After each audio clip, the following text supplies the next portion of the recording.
Hola. Thank you.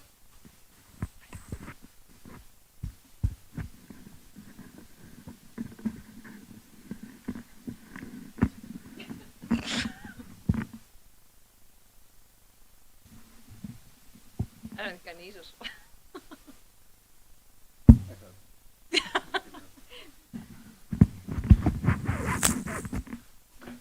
Yeah.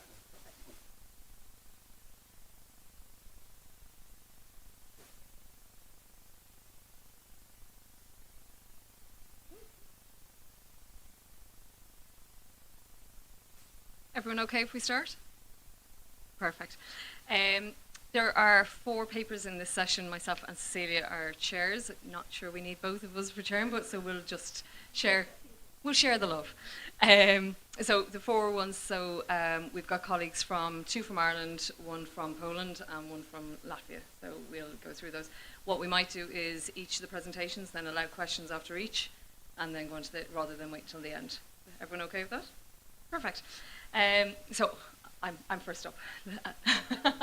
So my name is Anne-Marie Young. I'm a lecturer in the University of Limerick, School of Education, University of Limerick in Ireland. And along with my colleagues, Professor Anne MacPhail from the University of Limerick and Dr. Ciarán O'Gallagher from Maynooth, we published a paper. This research was published just there at the end of last year. So I'm just going to share some of the findings that we had from that paper. So I suppose there's an intense focus on teacher quality, and that has raised questions internationally on who's best placed or who should be considered a teacher educator, and where is best suited for education across the continuum. So in many countries there's been a pendulum swing away from the dominance of higher education institutions and more into a school-based model of teacher education and the development of teachers. And I suppose we know from this morning, and we know from research, that many countries have shifted towards that school-based model, particularly if you look at the UK, you look at Australia, some parts of America, and then many other countries in Europe have put more emphasis on the practicum aspect of their courses. So they've increased the time that student teachers are spending in schools, which has impact on who's teaching them and who's influencing them and shaping them as teachers. And also trying to encourage, particularly through councils, and particularly in our case in Ireland through the Teaching Council, is the idea of enhancing and creating innovative partnerships with schools. And I'm going to go into that a little bit more detail throughout the presentation, how that impacts us from an Irish context. So we know that more and more has been asked of teachers in schools, and they're taking on a lot more responsibilities for the education of pre-service and in-service teachers. I know whether they're prepared or their professional learning is matching that is probably the purpose of a lot of the research at the moment. So what the focus is going to be on school-based teacher educators. So we call them, they're referred to across this as SBTEs, but I'll try and, the mouthful, try and get out school-based teacher educators every time I discuss it. And we're going to look at what their work is like in that first order setting, that is the school. So this paper itself presents the Irish surveyed response from InfoTED survey. So InfoTED is the International Forum for Teacher Educators Development, and this survey looked at a study of teachers' professional needs and learning requirements across 12 countries. Hopefully they're up there. And good kind of response to that. It was a self-identification survey where it had nearly 1,700 responses, and it really provided an insight into the role of school-based teacher educators. And what preceded this survey was the professional learning needs of teacher educators in higher education institutions, and then what came out of that then was the need to look and the need to research the role of school-based teacher educators. And then obviously from this we're going to look at the Irish context. So Ireland is an interesting case, more so due to the fact that school-based teacher educators are not formally recognised. And it's not formally constructed at a national policy level. And I suppose it's been very much restricted traditionally to those working in higher education institutions. So the teacher education label has been very much aligned with the academy as opposed to in the schools. So what we want to do is look at, from an Irish perspective, who the school-based teacher educators were. So who identifies as school-based teacher educators, and what were their professional needs. I have two different screens working here. So in an Irish context, we have our own professional regulatory body, which is the Teaching Council, and they define the continuum of teacher education in 3 phases. But what it does, it has the formal and informal educational development activities in which teachers engage as lifelong learners during their teacher career. So what we have is a teacher education continuum that includes the practicum based in initial teacher education, and what we have there is that comes under CAME, which is that is the Irish word for step. So we've got a stepping stone, so initial teacher education. Next stage in the continuum is DRIHID, and DRIHID then is the Irish word for bridge, and I suppose that is moving from the idea of initial teacher education into induction and into their life as an in-service teacher. And then CASAN, which is our CPD framework, so continuous professional development, and that would be kind of the pathway for teachers along the way. So what's interesting though is teacher educator, the term teacher educator is only really visible in the policy documentation involved in initial teacher education. And then we lose it when it goes into DRIHID and CASAN, which are the next 2 stages in the continuum. And I suppose that's really interesting given the global intensification of teacher education. I think it's quite significant. And from the language used in our policy documentation, the Teaching Council uses the terms mentoring, coaching and experienced colleagues quite a lot. And we have some capacity now in schools to support school-based teacher education through DRIHID and CASAN, but not so much then at the initial teacher education stage. Ciara O'Donnell, who spoke earlier on, she has done a little bit of research around this, and she uses the phrase continuing teacher educators to try and fill that gap. And I suppose what we want to do in our research is we want to take a more holistic view of the potential of those involved in the schools. So we went with a definition used by White in 2015. So it incorporates all those school colleagues who educate teachers, including mentors and those leading professional learning of other teachers, from student teachers to experienced colleagues. And I suppose my role in the university is working with the student teachers. So I work with teachers in the school quite a lot around their role, and their roles are not identified, they're not formally recognised. So what we know, anecdotally, we know from research is that these teachers are doing it out of goodwill and a sense of duty and a duty of care, because they've been through the system, but at the moment we have no structured training, recognition or time dedicated to those working with student teachers. So it's really interesting to see who actually identifies themselves as school-based teacher educators. And we know from the research there's a lack of research on this.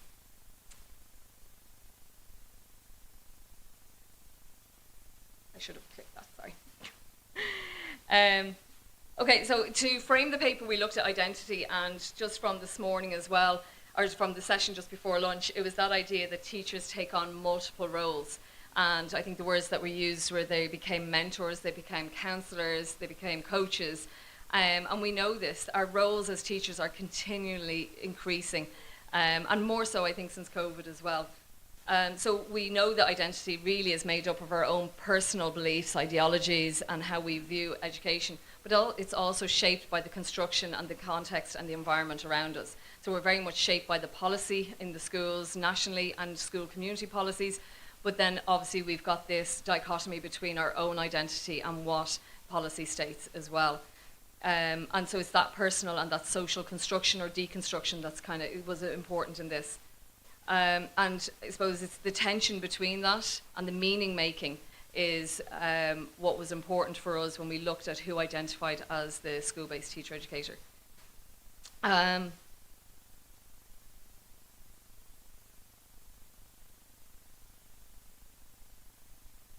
Yeah, so as a result, after looking at all our policy documentation and the results, we know then that our school-based teacher educators have this fictitious identity, that it's just almost comical in a way, you know, that they do all this work but they're not recognised, so it's fictional in terms of what, fictitious in what they do. So from the survey itself, there were 85 respondents who filled in the survey, and we know as well that probably those who are filling in the survey are the dedicated school-based teacher educators who are working. So it's really looking at what their responses were and how it shaped it. So what we want to do, we want to look at 3 things. We looked at who our school-based teacher educators were, what activities they engage in that gives meaning to their professional roles, and the third one we looked at was their engagement with research. I'm not going to present the research piece today, it's just the first two. But just on a separate note, what did come up in terms of the research was that they tended to have a positive disposition towards research, and I'll show you in terms of the findings how many were in the process or had achieved higher qualifications along their career. They identified the need for training, but also one of the negatives that came out was the lack of acknowledgement from senior management in the schools to support research and support their reflective abilities to learn more. So who they were, we had the majority, 71% were female, and they were from between the ages of 25 and 54 years of age, and 73% were from secondary education. So we knew that this is where a lot of the school-based teacher educators were coming from in terms of this. But what was interesting as well, nearly 70% of the respondents stated that they achieved or were in the process of studying for a qualification beyond their initial undergraduate degree, which I think is really important and really interesting, that there was that need and there's that hunger there to develop professionally. And it came through, obviously there's been more of a drive between the professional services in Ireland and I think we touch on it a little bit later on as well.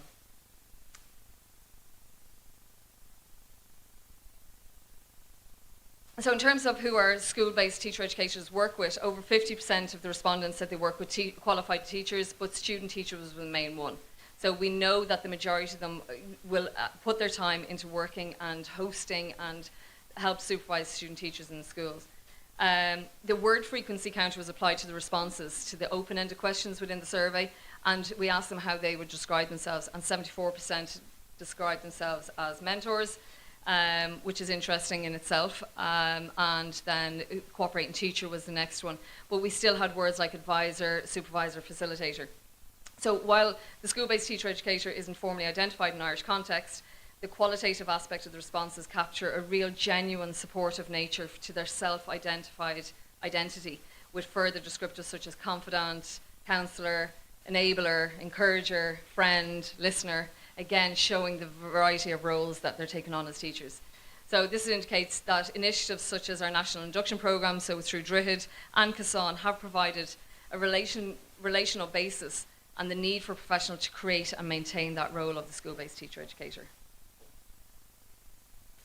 So in terms of the activities in how they identified their activities and what they engaged with. So as noted in the international survey, several countries have these structured and formal professional development for school-based teachers, like Austria and England. We know that Ireland, and similarly it was Belgium, which was very similar, have no standardised training for school-based teacher educators. So I suppose it allowed us to see their responses, how they were educating themselves and how they were supporting themselves in engaging in these professional activities. So the main ones identified was that idea of coaching and mentoring. Sorry, go back one. Yeah. So the main things that I'm missing a box between the two presentations, apologies. But the main way was that, if you can, I'll read it out, is the highest one was on-the-job guidance and supervision in relation to supporting student teachers. So that was the main role that they did. So it was informal because they know it's not recognised. They're doing it, they don't necessarily have the time, but they're trying to support student teachers. And the second one was informal participation with colleagues. And interestingly enough, before lunch, that idea of collaboration and discussions with your peers is really important within a school environment. So the activities that they engaged with throughout was coaching and mentoring, and the discussions that they had with colleagues were around subject knowledge, teacher education policies, more or less, you know, the work that they did together. They were observing each other, they were observing student teachers, they were having informal conversations in the staff room, and they were engaging and beginning to engage with HEIs around different programs and different projects that they could get involved in. So other ones that ranked higher was, as said, observation, buy-in of colleagues, conversations, ideas. The field trips was more around the visits to other schools and colleges and teacher education, higher education institutions. So we're beginning to see a pattern of more relationships developing, and that is a result as well of the programme of induction that we have. And CPD is beginning to gain traction in terms of the newly formed IDGE, which is looking at the professional preparation of teachers. However, factors that they considered was the relevance and the cost, and the biggest thing, and we all know this, is time. Where do we find the time to do this? How is that going to be facilitated? So in conclusion, I know I am running out of time. We know that our school-based teacher education in Ireland, they are not recognised formally. There's no structure in place, so that it's that fictitious role, and it needs to be addressed, and we need to use these terms a little bit more readily. But regardless of the fact that they're not recognised, they are doing it, and they're doing it with care, informally, and they are listening, supporting and guiding both pre-service and in-service teachers. And there are opportunities within our professional learning services and within English teacher education to support this and to drive it forward. So our play on words is they are our guerrilla teacher educators, so they are the small and mighty against the large policy-driven HEIs trying to make a stir. So we just need to recognise, obviously, that we need to support our school-based teacher educators, we need to identify and support them, and we need to look at all the roles that our school-based teacher educators are filling at the moment. So, thank you very much. I'll go back to my gorilla. Really? Sorry. Orla.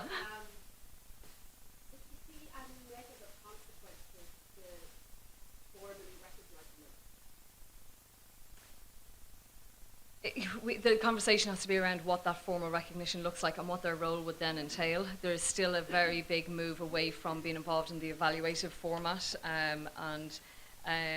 but one of our things, I suppose, is that we have formally recognised them in the induction process. So in Ireland, we have in an induction process, we have mentor teachers identified, trained and given time to work with newly qualified teachers.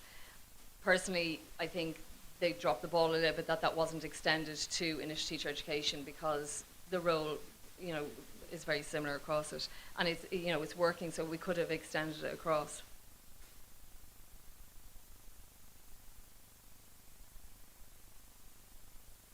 Nope. Great, thanks. So our colleagues from Latvia are up next. I apologise for not even attempting to pronounce your name, so I'll let you introduce yourselves, if that's okay. Yeah, the next one, please. Number 2. What do you know? Yeah. Yeah.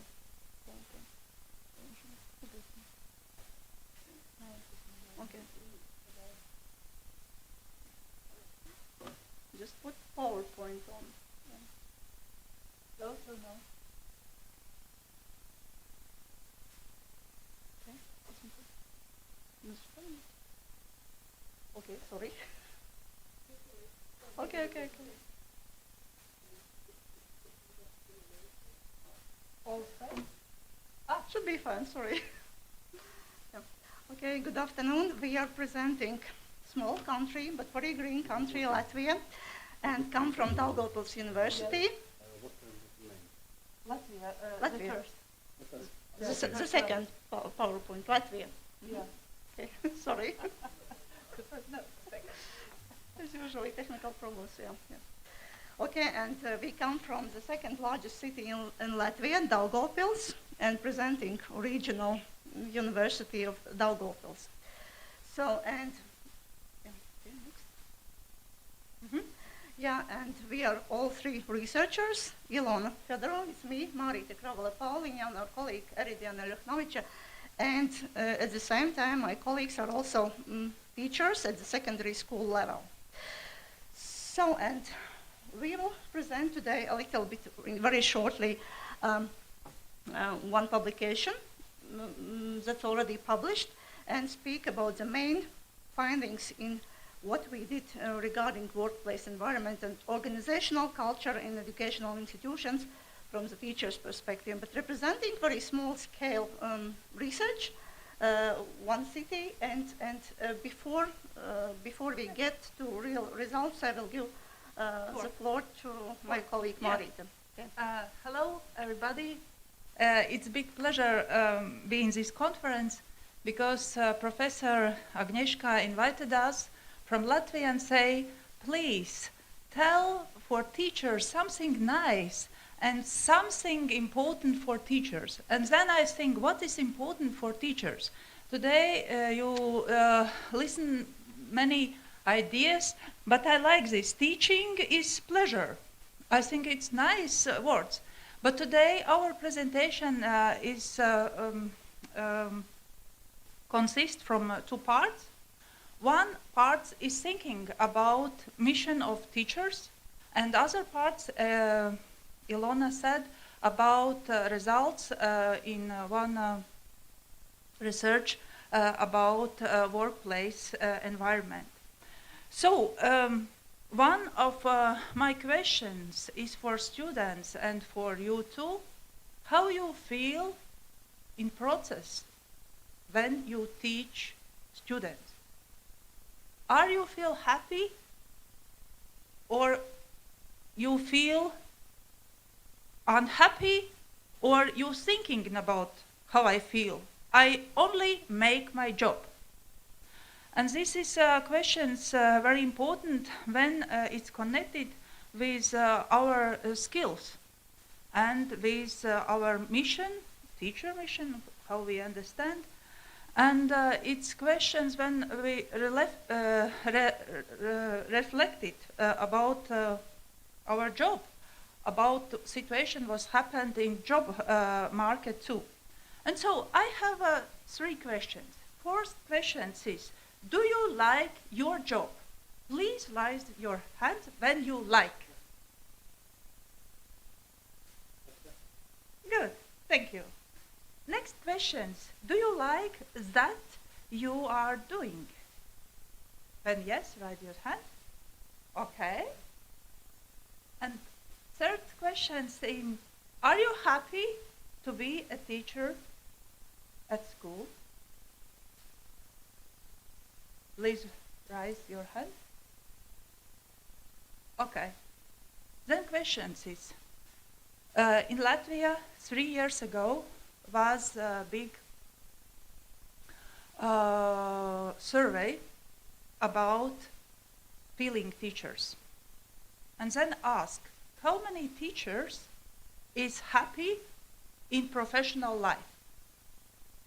And answer is only 35% was not happy. All person is happy, but 35% is not happy. But every day these persons go to school and teach our children.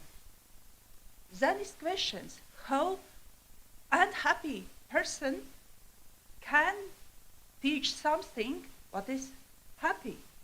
And these questions always us thinking about it, how looks our job environment and why I stay in this place, work every day. You know, sometimes students say, don't worry, comes technology and later I think I'm not important person in classroom because technology make all things. This is questions. How you think technology can replace us or no? And this tools is not very new, maybe 8 years old, but this shows very important tendency. Sometimes students say, oh, okay, I work with little children in children's garden. I don't need technological support or technological tools. And sometimes say, oh, maybe, but what show this tool? You can see robot can take our job. Normally, we can say yes. I want in future work as taxi driver, then you can see 57% our jobs can be replaced or can do technology. But here is compare. If you are primary or nursery education teacher, 9% your job can help technology.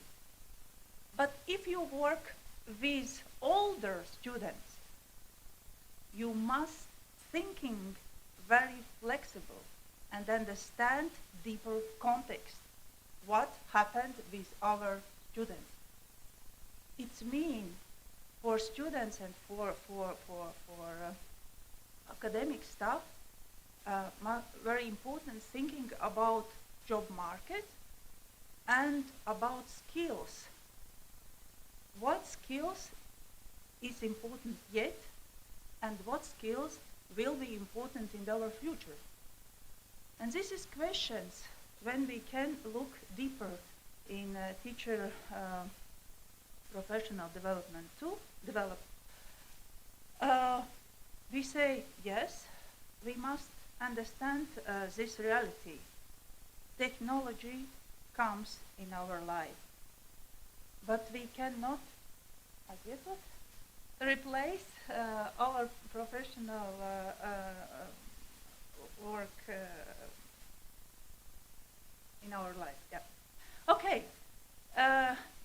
Sometimes when we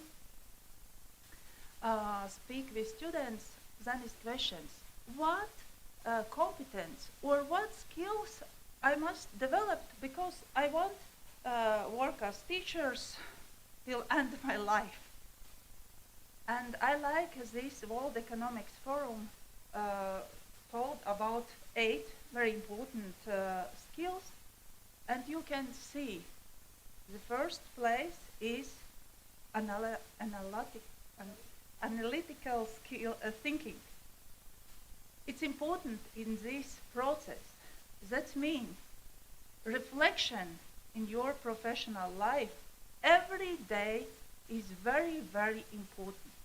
And so, when we work at school, you know, is teacher and school director. Then, later you can see how these attitudes we can compare and how is situation in our research. Floor is yours, Ilona. Thank you, Ilona.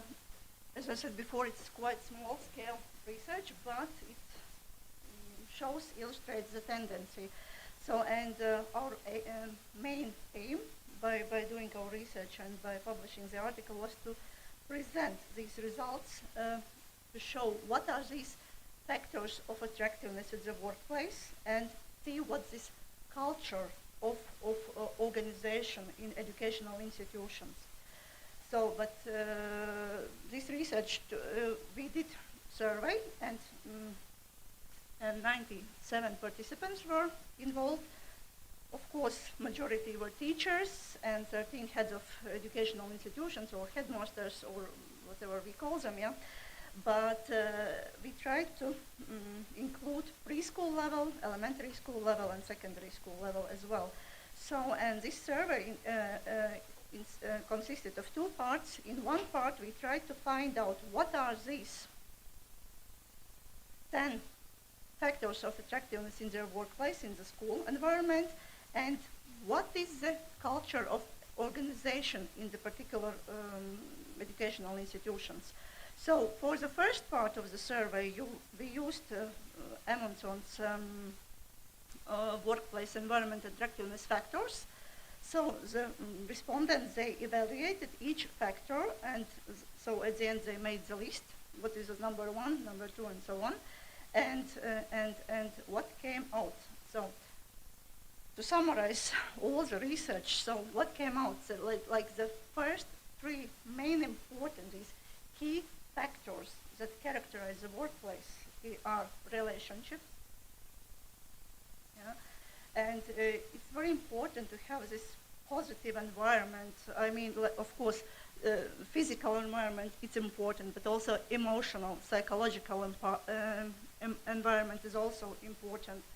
So relationships, security, because it's very important factor for teachers that you feel secure. I'm not talking about political situation at the moment in Latvia or in the Baltics or in the area where we live, but to have this really safe environment, safe circumstances that you can be and you can do what you're doing in school level. And also work fit, which means like this, to try to find this balance between your private interests, your private life values, and to find support for this at the school level as well. And some of the factors that were least important, if we summarize respondents' views, were like responsibility. Although we think that all teachers should be very responsible, we take it very responsibly what we are doing, but if we list these factors by importance, responsibility was like evaluated as less important. Location, like where it is located, like whether it's easy to get to your workplace, to your school, whether it's complicated. Okay, here we speak as well, whether it's in the city or in the countryside and so on. And innovation. Yeah. And by innovation, sometimes teachers understand something. So what can I do? What do you mean by innovation? How can I be so innovative to invent all the time something new? So sometimes this interpretation of innovation might be different, but what we found out from our research that these differences between groups, between teachers and heads of schools, heads of schools, like these main differences were between how they perceive recognition, okay, contribution factor, innovation factor, and responsibility factor. So, and yeah, okay. Mm-hmm. And if you speak about organizational culture at the educational institutions, so there were these three main forms of organizational culture: bureaucratic culture, which is, I guess, we all are very familiar with, supportive culture, and innovative culture. So, and as a result, so, okay, what was the kind of like paradox that when teachers ranked these work attractiveness factors, innovation was rated quite low, at a quite low position. But at the same time, both teachers and heads of educational institutions, they rated this innovative culture as dominant one. So, and yeah, as we also put on the slide, that at this moment, when in Latvia we are going through so-called competence-based education reforms, so teachers are expected to make something new all the time. So they sometimes see this like that innovation is the everyday, I don't know, like everyday habit or something like that. And okay, yeah, and if you speak about, if you look at this schema of dominant organizational culture, so we see that both this darker, it's teachers, but it's difficult to see here. On the right side, it's heads of the educational institution. So innovative culture and supportive culture, they are seen as dominant ones, yes, and bureaucratic culture is seen as less dominant by both, by teachers and by heads of institutions. So, and and to come to the end, because we are saving our time already, so what to speak about how to make our workplace environment more friendly, more supportive, more inclusive. So we must think a lot about these relationships, what we have in school, on school level, these relationships between colleagues, teachers and students, like this relationship factor, it's quite important. And if we think sustainably, if we think what happens in future as well, so we must put big emphasis on this relationship factor. Ensure security, of course, it's also important as well. Physical, emotional, psychological security that the place where you work, you should feel understood, you should feel included, yeah, and as well, of course, this factor of building team values, it's very important for you to feel secure, understood. You wish, I guess, that your values, they match with the, that your values match to your teams, to your workplace environment values. So, and of course, support work fit, which means that like my interests, my values, like again, they are taken into account, and look for this balance between private life and work-life balance, which is also very important to secure this environment where we work at school. And quoting what UNESCO says, that like if we speak about workplace environment in schools, so the schools, this place should become a place where teachers are recognized for their work as knowledgeable, as knowledge producers, yeah, and key figures in educational and social reforms. So because teachers, they do have crucial role in changing. We have this potential to change people's lives, to change lives of our students, and our, students, it's our future as well. And full article details can be found in the Journal of Teacher Education for Sustainability. That's one of the journals that we publish also at our Daugavpils University by UNESCO chairs that we have at our university. And for further details, of course, so you are welcome to contact us and ask any questions if you have after we finish this session. So that's enjoy. Sorry for our Latvian English. So yeah.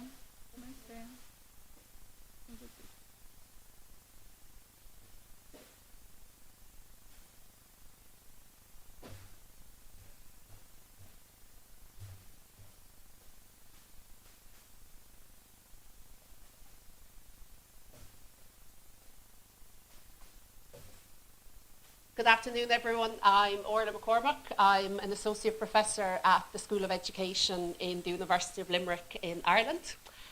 And I'm presenting today a small piece of a pie of a much bigger study. And it's quite a complicated story that I'll hopefully tell as fully as I can. So the title is Teacher-Professional Collaboration, the Case of the Framework for Junior Cycle. And the framework for junior cycle was a curriculum change that happened at lower second level education. And it had a long-winded up and down adventure and journey to get there. So as I say, I'll try and tell it. This study was funded by the National Council for Curriculum and Assessment. So that is our national body that develops curriculum and advises the Minister for Education. So I know I'm speaking to much more knowledgeable people here around teacher collaboration. So I suppose just to set this within the international literature, we know the benefits of teacher collaboration.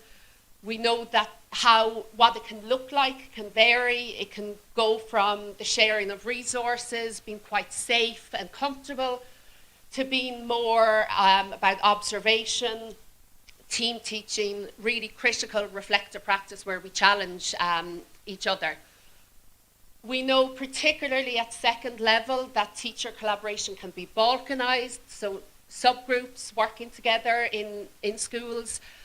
And we also know that across OECD countries that teacher collaboration is in an early enough stage. Ireland is no different, was no different.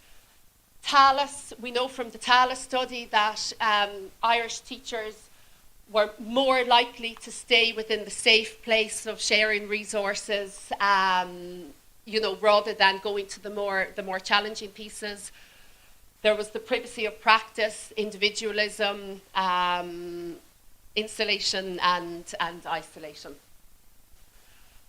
So I suppose there's a couple of things. Over the last decade at least, we've seen focus in Irish policy on teacher collaboration. Our inspectorate, that's much nicer I think than at the moment than Ofsted, have looking at our schools, and within that they stress the importance of collaboration. The Teaching Council that Anne-Marie mentioned stress about collaboration and the importance of collaboration. But a lot of that stayed at the policy level, the kind of this is the ideal, this is what we should do. The framework for junior cycle, I suppose, and this is where the long-winded bit comes in. So about in 2010, the NCCA decided that, based on research, that lower second level education needed to change. So that's from age 12 to about 15. And they found from the research that it lacked innovation and it lacked identity. So they knew that it tended to be viewed as a trial run for the later, more high stakes assessment. That it tended to be quite teacher-centred, lacked creativity, and so on. So the NCCA put this out for consultation. They had to legally consult. They produced a document proposing a framework. And then, I suppose, they gave it to the minister, who then made changes to it, okay? And I suppose the NCCA had proposed that there would be projects, but they would be assessed externally. So it would be the State Exam Commission that would assess it and not the teacher. Whereas the minister, who was soon to retire, decided that it should become a school-based assessment. I'm sure there's lots I've forgotten in this. But what happened, I suppose, then, largely because of the school-based assessment, is that the unions began to strike. The unions in Ireland have a lot of power, and probably more power than teacher unions in other countries. So they refused to assess their own students for state assessment. They went on strike, they wouldn't attend CPD. And ultimately, the department and the unions had to reach a compromise. And the compromise really, I suppose, was that assessment stayed externally assessed, so the teachers wouldn't play a role in that. But what was introduced was this idea of the classroom-based assessments. So these, I know my colleague Rachel was here, she'd kill me for the way I'm going to explain this, but they were ultimately kind of teaching and learning projects that the students would do to reflect their learning in class. So it would be over a 3-week period usually that they would maybe do a presentation or a poster to reflect their learning. So for example, one of them in history was history in my locality. So they go and find something in their locality and present it. These weren't worth percentages towards the state exam, okay? There was another bit that was, I won't go there because it's again kind of complicated. But what was introduced then, and this is where the collaboration came in, subject learning and assessment review meetings were introduced so that teachers could meet in subject groups and assess student CBAs, okay? So they were collaborative meetings where teachers would bring examples of students' work and assess it based on a descriptor. So they might turn up and they might say, I think this is above expectations, this is why, somebody else might disagree, and so on. Give me 1 second now, I'll make sure. Yeah. So the focus was on assessment and assessing work, but it was also around teaching, like sharing practice, sharing teaching and learning and so on. The other thing as well, I suppose, is that with the framework, the idea would be that teachers would engage in shared planning. The framework was based around, and the specifications were based around learning outcomes, and the idea would be that teachers in groups would unpack, that's a dirty word now in Ireland for teachers, I think, unpacking the learning outcomes. They do hate that phrase, but that they'd unpack the learning outcomes together and plan for the semester ahead. So I suppose this study then It was a 4-year longitudinal study, and that had multiple dimensions. So we involved stakeholders, so they would be the partners in education, the unions, the department, the NCCA, management bodies. We also did, on 2 time points, we surveyed teachers in 100 schools, in a representative sample of 100 schools, and we interviewed principals in those schools.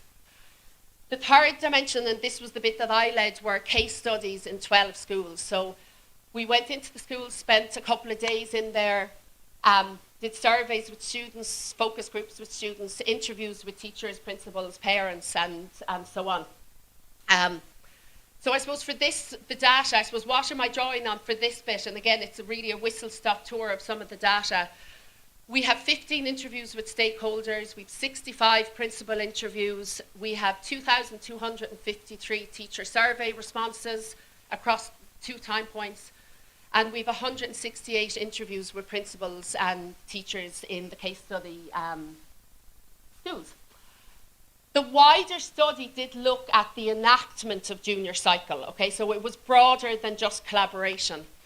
But I suppose for this piece that we looked in at the collaboration. So I suppose in terms of the data, what am I going to briefly talk to? It would be, what was the impact of the junior cycle changes on teacher and teacher collaboration? What were the challenges and what were the supports? I wanted to end positively rather than negatively, so doing it that way. So a lot of the time, when we interviewed teachers, we said to them, what was the impact of the framework on your practice? And particularly here, in terms of collaboration, there was one of the main things they said, we're collaborating more, the teacher-teacher relationship is stronger, there's greater sharing of practice. They said that they're beginning to develop a shared language around teaching, learning and assessment, that they're opening up the classroom spaces and that they're having conversations around teaching and learning. There was a principal who said, for example, when you walk into the staff room now, you're not hearing just everyday chit-chat. They're talking about planning or teaching and learning. So, for example, a principal says that the SLARs have been a real game changer. A stakeholder said that they're now getting the language of learning and an explicit language of learning. A principal who said that there's less isolation, there's less independent sole traders are few and far between. And I'll read this because, apologies, I cut it down as low as I could. So a teacher said, it makes me more aware of what others are doing in their classroom. I might see a CBA that another teacher has done and think, I would never have thought of that. I might put that in my bank for going forward. I'm going to come back to that bit in a minute. It's good for sharing work like that. It opens your mind to how other colleagues are working. Now, I'm a qualitative researcher, so I'm going to do my best with this, okay? So the teacher survey, which you saw with like 2,000 and odd responses, elements of that asked them about their level of professional collaboration and then the benefits of that. So I'll read just in case you can't see it. So they were asked, do you consult with other teachers on issues relating to teaching, learning and assessment? And we see you've time point 1 and then time point 2 is the darker one on the bottom. So you see that's 4 out of 5 we're getting there, which is a really positive, so 5 being the most positive. Do discussions with colleagues help to develop a shared understanding of the junior cycle framework? Again, it's not as positive, but it's leaning towards being positive. And then has the professional engagement with your colleagues supported you in taking initiatives in your teaching? And again, it's the same. It's slightly leaning towards positive, but a little bit less conclusive.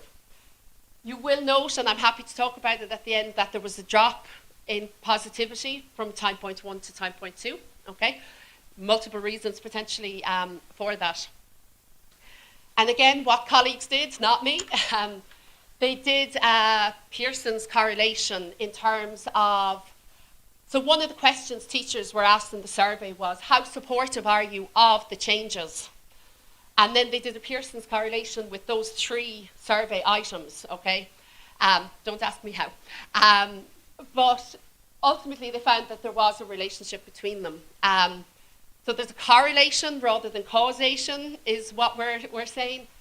But ultimately, as one went up, the other went up. So as teachers were more supportive of the changes, they were more likely to be positive of collaboration and engaging with it. And I've been told that shows statistical significance. And again, I don't think that's a surprising change, but still interesting, I suppose. The challenges then, I suppose the union directives was, and the way that the union engaged, both in terms of the strike, but also then once the SLARs were introduced, there was a lot of hassle around when the SLARs would take place, and the unions didn't want them taking place outside of school time.